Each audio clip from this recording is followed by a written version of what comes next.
Hello students, welcome to our YouTube channel biology sir.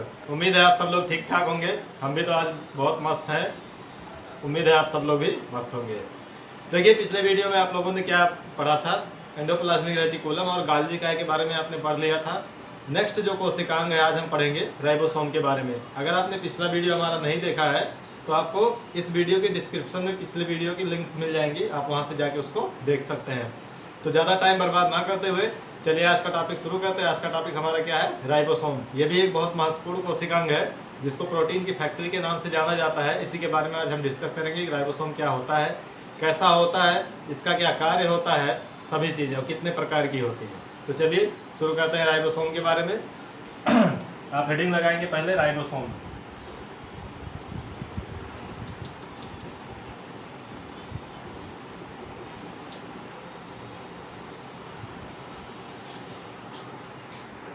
हाँ, तो देखिए राइबोसोम के बारे में आप पहले जान लीजिए कि राइबोसोम की खोज किसने की थी।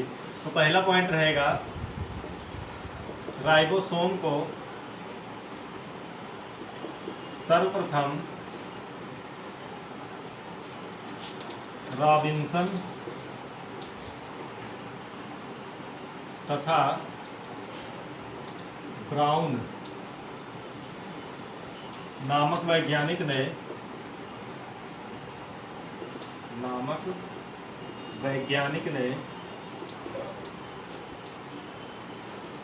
सेम की जड़ में देखा था। सेम की जड़ में देखा था। पहला पॉइंट ये है कि जो रॉबिन्सन और ब्राउन नामक साइंटिस्ट थे, इन्होंने सेम की जड़ में सबसे पहले राइबोसोम को देखा था। लेकिन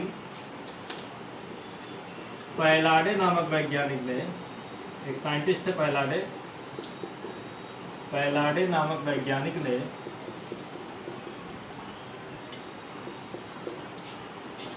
इसे सर्वप्रथम जंतु कोशिका में देखा। जंतु कोशिका में देखा। चूंकि जंतु कोशिका में किसने देखा, पैलाडे ने देखा, इसलिए राइबोसोम की खोज का श्रेय किसको जाता है, पैलाडे को जाता है। सबसे पहले देखा किसने था, रॉबिन्सन और ब्राउन नामक वैज्ञानिक ने कहाँ पे देखा था, सेम की जड़ में देखा था। लेकिन वहाँ पे उसका कोई डिटेल स्टडी नहीं कर पाए और कुछ उसके बारे में बहुत ज़्यादा बताया नहीं।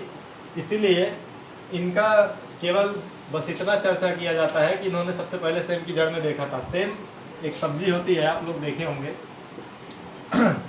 उसके बाद पैलाडे जो साइंटिस्ट थे, इन्होंने सबसे पहले इसको कहाँ देखा, जंतु कोशिका में।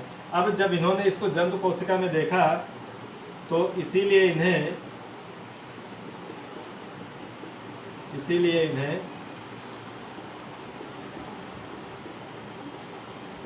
राइबोसोम की खोज का श्रेय दिया जाता है।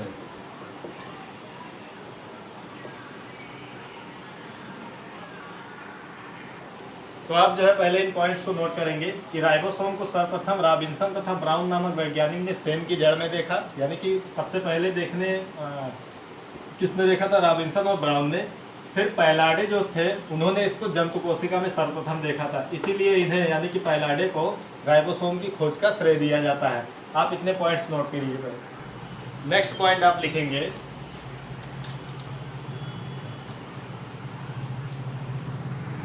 राइबोसोम संपूर्ण कोशिका का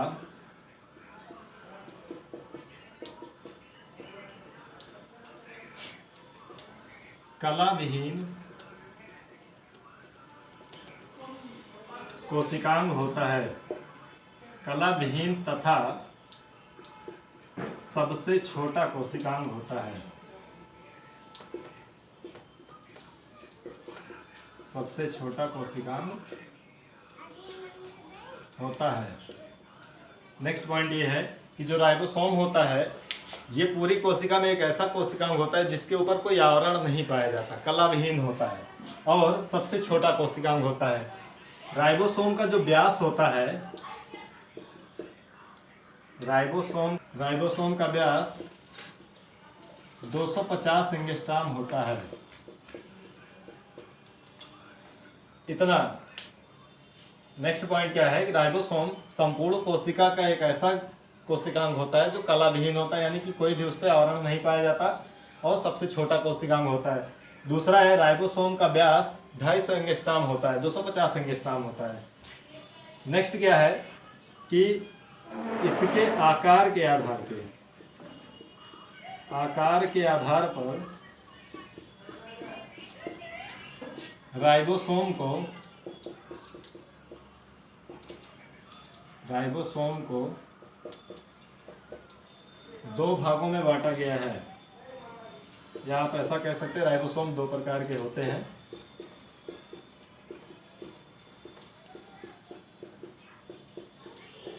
फर्स्ट है 70S प्रकार के राइबोसोम,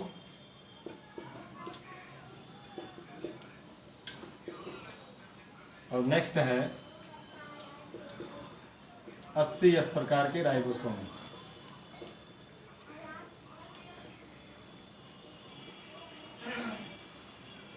इस प्रकार के राइबोसोम।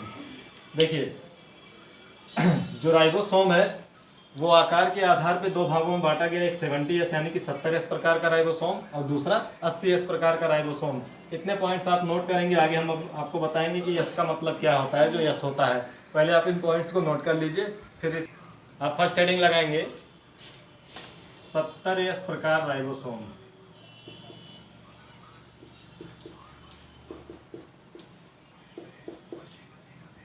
इस प्रकार के राइबोसोम 70S टाइप राइबोसोम, ये फर्स्ट हेडिंग आपकी पड़ेगी। देखिए 70S प्रकार का जो राइबोसोम होता है, 70S प्रकार का राइबोसोम, ये प्रोकैरियोटिक और यूकैरियोटिक दोनों कोशिकाओं में पाया जाता है, यानी कि प्रोकैरियोटिक कोशिका में भी मिल जाएगा और यूकैरियोटिक कोशिका में भी मिल जाएगा। तो पहला पॉइंट इसका ये रहेगा कि 70S प्रकार राइबोसोम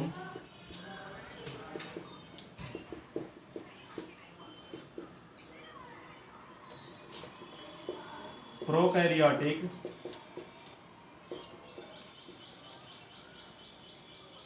तथा यूकैरियोटिक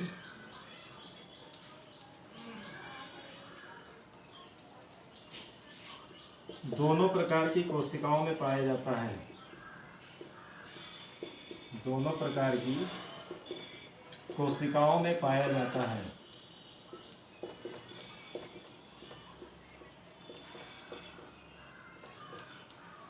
नेक्स्ट पॉइंट है 70S प्रकार का जो राइबोसोम होता है, 70S प्रकार का राइबोसोम 2 उप इकाइयों से मिलकर बना होता है। 2 उप इकाइयों से मिलकर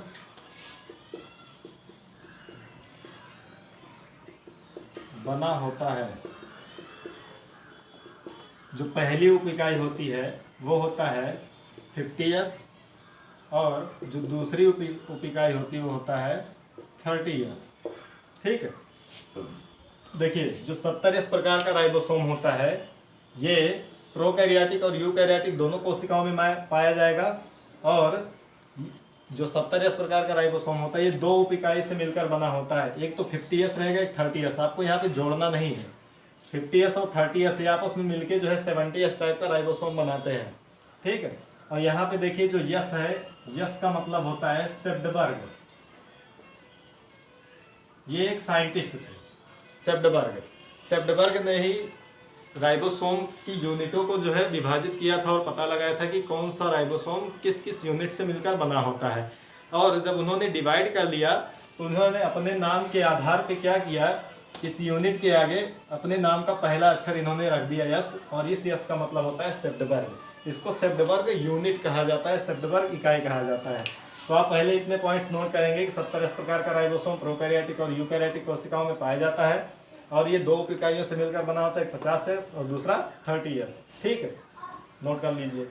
डालेंगे 80S प्रकार राइबोसोम, 80S प्रकार के राइबोसोम। 80S type ribosome. ठीक, इसमें फर्स्ट पॉइंट जो आप लिखेंगे, जो देखिए पहला पॉइंट 80S प्रकार का राइबोसोम, 80S प्रकार का राइबोसोम केवल यूकैरियोटिक कोशिकाओं में पाया जाता है। यूकैरियोटिक कोशिकाओं में पाया जाता है।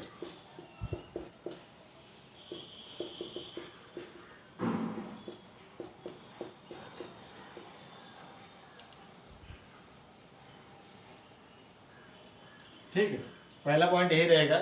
जैसे 70S क्या था कि प्रोकैरियोटिक और यूकैरियोटिक दोनों कोशिका में मिलता था, लेकिन 80S क्या है, केवल यूकैरियोटिक कोशिका में पाया जाता है। 80S प्रकार के राइबोसोम की जो बड़ी सब यूनिट होती है, जो बड़ी उप इकाई होती है, 80S प्रकार के राइबोसोम की बड़ी उप इकाई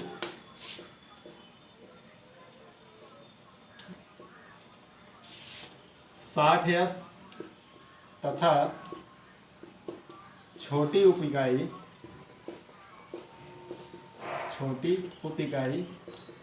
40S से मिलकर बनी होती है।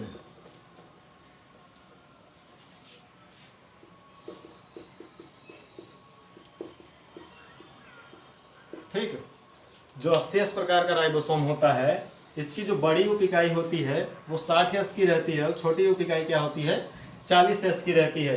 ये है आपका 80S प्रकार का राइबोसोम, केवल यूकैरियोटिक कोशिका में पाया जाता है। दो सब यूनिटों में ये भी बटा होता है। पहला सब यूनिट जो बड़ा वाला होता है वो 60S का होता है, और जो छोटी उप इकाई होती है वो क्या होती है, 40S की होती है।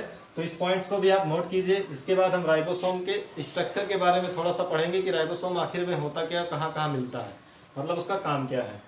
नोट कीजिए। देखिए, अब हम बात करेंगे राइबोसोम का जो स्ट्रक्चर होता है वो कैसा होता है। तो जैसे आप जो बॉक्सर का जो ग्लव्स पहना जाता है उसको आप देखे हैं, उसी की तरह कुछ स्ट्रक्चर होता है। अगर आप बनाएंगे, नॉर्मली फिगर बनाएं, तो राइबोसोम का संरचना कुछ आपको ऐसे मिल जाएगा। इस तरह का स्ट्रक्चर कुछ मिल जाएगा, जैसे कोई चीज़ ढक के रखा गया हो, ऐसा स्ट्रक्चर आपको मिल जाता है। ठीक, इसका कोई प्रॉपर जो है स्ट्रक्चर नहीं दिया गया है। देखिए, अब राइबोसोम का फंक्शन बताएंगे। देखिए, राइबोसोम फंक्शन बताने से पहले जान जाइए कि राइबोसोम को प्रोटीन की फैक्ट्री कहा जाता है, यानी कि राइबोसोम के अंदर प्रोटीन का निर्माण होता है। कैसे होता है, आप लोग डीएनए और आरएनए पढ़े होंगे। आरएनए का 3 प्रकार होता है, उसमें जो एक प्रकार होता है यम आरएनए। यम आरएनए का बहुत ही महत्वपूर्ण भूमिका होती है प्रोटीन संश्लेषण में। सबसे पहले जो यम आरएनए होता है, ये एक प्लेटफॉर्म की तरह कार्य करता है। प्लेटफॉर्म क्या होता है, जैसे आप लोग गए होंगे रेलवे स्टेशन पे, वहाँ प्लेटफॉर्म में का काम क्या होता है, प्लेटफॉर्म पे आप रह के किसी गाड़ी का इंतजार करते, किसी ट्रेन का इंतजार करते हैं ना। ट्रेन क्या होता है, सवारियों को लेके आता है, सवारी लेके जाता है, यही सब उसका काम होता है। तो सेम यम आरएनए जो होता है वो भी यही काम करता है, ये एक प्लेटफॉर्म का काम करता है। और यहाँ पे आप जो है राइबोसोम जो है, राइबोसोम को आप ट्रेन समझ सकते हैं। देखिए, अगर हम एक राइबोसोम ले लेते हैं, चाहे वो 80S हो या 70S हो, कोई भी एक राइबोसोम ले लेते हैं, तो उसकी एक बड़ी यूनिट होती है। हाँ, तो देखिए, ये हो गया एमआरएनए। राइबोसोम की एक बड़ी यूनिट रहेगी, ठीक। और नीचे वाली जो यूनिट होती है छोटी सब यूनिट रहती है। ये अगर हम मान लें कि ये 80S टाइप का राइबोसोम है और प्रोटीन सिंथेसिस हो रहा है, तो ये यूनिट 60S की हो गई और ये यूनिट कितने की हो गई, 40S की, ठीक। इसमें 3 तरह के साइट पाए जाते हैं। इसमें 3 तरह का साइट पाया जाता है।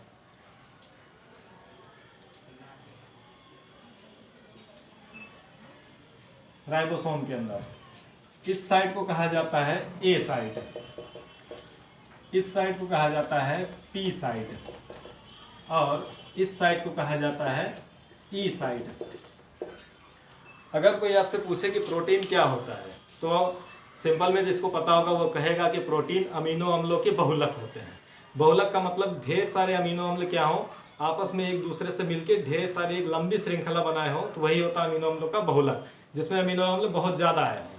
ठीक, तो यहाँ पे देखिए प्रोटीन सिंथेसिस जब होता है तो जो टीआरएनए होता है, ट्रांसफर आरएनए, टीआरएनए क्या करता है, ये एक एक अमीनो एसिड को ले आके ए साइट पे छोड़ता है। टीआरएनए क्या करेगा, एक अमीनो एसिड को ले आएगा और यहाँ ए साइट पे छोड़ेगा। इसको एमिनो साइट भी कहा जाता है। एमिनो साइट का मतलब जहाँ पे अमीनो एसिड आके अटैच हो। जब यहाँ से टीआरएनए एक अमीनो एसिड को ले आके इस पे छोड़ देता है तो फिर टीआरएनए क्या होगा, यहाँ से चला जाएगा। फिर ए साइट से जो अमीनो अम्ल होता है वो अमीनो अम्ल कहाँ पहुँचता है, पी साइट पे।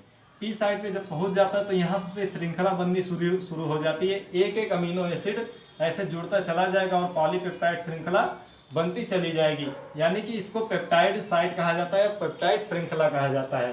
फिर जब यहाँ पे जैसे टीआरएनए यहाँ पे लेके आया अमीनो एसिड को, यहाँ से ले गया इस पे छोड़ा, और फिर यहाँ पे अमीनो अम्ल को छोड़ के जो टीआरएनए होता है वो इस रास्ते, ई साइट का मतलब होता है एग्जिट से, एग्जिट साइट। यहाँ से क्या होता है, टीआरएनए यहाँ से निकल जाएगा राइबोसोम के बाहर। ये प्रक्रिया जो है हमेशा चलती रहती है कि एक टीआरएनए आएगा ए साइट पे अमीनो एसिड को लेके, उसको यहाँ पे छोड़ेगा पी साइट पे, और फिर टीआरएनए इस रास्ते से होते हुए बाहर निकल जाता है। ये प्रक्रिया लगातार चलती रहती है। जैसे जैसे अमीनो एसिड जुड़ते हैं, ये जो राइबोसोम होता है धीरे धीरे आगे बढ़ता रहता है। प्लेटफॉर्म मतलब एमआरएनए जो है प्लेटफॉर्म की तरह कार्य करता रहता है, बस ये प्लेटफॉर्म की तरह कार्य करेगा और कुछ नहीं। ये आगे बढ़ता जाएगा। जब ढेर सारे अमीनो अम्ल आपस में जुड़ जाते हैं तो फिर प्रोटीन का निर्माण हो जाता है। तो यही है राइबोसोम का स्ट्रक्चर। इसमें अब आपको समझ में आ गया होगा कि मतलब राइबोसोम को प्रोटीन की फैक्ट्री क्यों कहा जाता है। इसीलिए कहा जाता है क्योंकि इसमें प्रोटीन का निर्माण होता है। ढेर सारे अमीनो अम्ल क्या होते हैं, आपस में जुड़ते हैं, आपस में जुड़ने के बाद पॉलीपेप्टाइड श्रृंखला बनाते हैं, और वही पॉलीपेप्टाइड श्रृंखलाएं क्या होती हैं, प्रोटीन होती हैं। तो अगर आप इस फिगर को बनाना चाहें तो आप बना सकते हैं, नहीं तो जो है बुक में आपको तमाम फिगर दिया रहेगा, आप उससे भी बना सकते हैं। जो ग्लैप्स वाले होते हैं उनको भी बना सकते हैं। तो अगर आपको बनाना है तो इसको नोट कर लीजिए। उसके बाद अब हमको क्या पढ़ना है, सिर्फ राइबोसोम का कार्य। तो आप इसको नोट कर लीजिए। अब आप हेडिंग लगाएंगे कार्य, राइबोसोम का क्या कार्य होता है। तो देखिए राइबोसोम को, इस पॉइंट को आप नोट कर लीजिए, नहीं तो आप भूल जाएंगे। राइबोसोम को प्रोटीन की फैक्ट्री कहा जाता है। प्रोटीन की फैक्ट्री, जिसे कारखाना कहते हैं, कहा जाता है। अब जाहिर सी बात है कि जो फैक्ट्री होगी, फैक्ट्री में क्या होता है, कोई चीज़ बनता है, किसी चीज़ का निर्माण होता है। अगर कोई सीमेंट फैक्ट्री का है तो वहाँ सीमेंट बनता है। प्रोटीन फैक्ट्री का मतलब यहाँ पे प्रोटीन बनता है, और इसका मुख्य काम यही है। राइबोसोम का कार्य प्रोटीन संश्लेषण करना है। प्रोटीन संश्लेषण करना है।